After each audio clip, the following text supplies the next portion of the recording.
I Am Angus is brought to you by the Igenity Profile for Angus, the industry's most comprehensive DNA profile.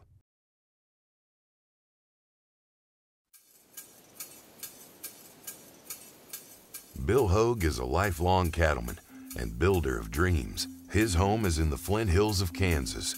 Known for its productive native grasslands, he's raised quality Angus cattle for most of his life.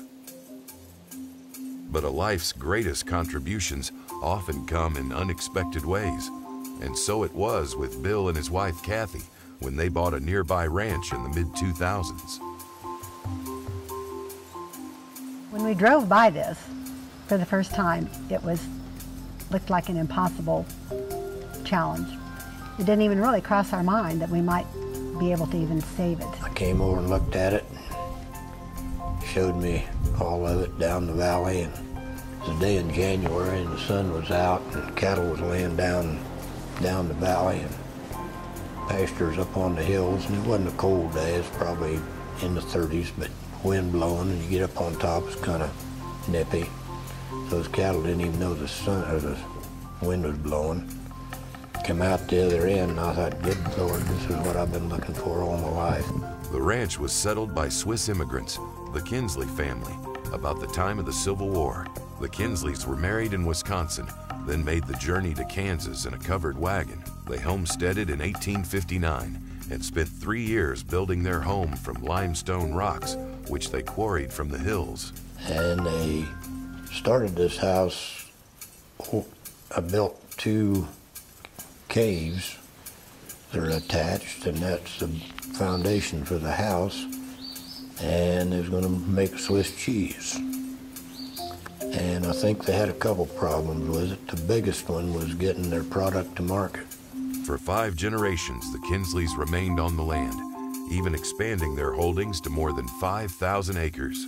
But as time marched on, the original homestead and several other structures on the ranch were abandoned and left in a state of disrepair. When I saw it and saw how that was going to destruction, there wasn't any roof on it anymore. It was caved in, and the walls were, roots had grown into the foundations and raised it and so forth, and started in getting the trees out of the foundation first, then started filling the cracks in the walls, pointing it up, leveling up the top of it so we can get a roof set on it. The multi-year process to restore the buildings taught the Hogues a great deal, not only about themselves, but also about the people who first lived there. I learned they were craftsmen and terribly hard workers, because these rocks wasn't all sitting here to build this thing. They had to go mine them out of the ground and break them up and haul them down here. I envious of how hard they could work. They had the tenacity, they had the desire. Homesteaders were people of power. They were a people of hard-working desire, and that's how they did what they did, and that's how this got to be what it got to be.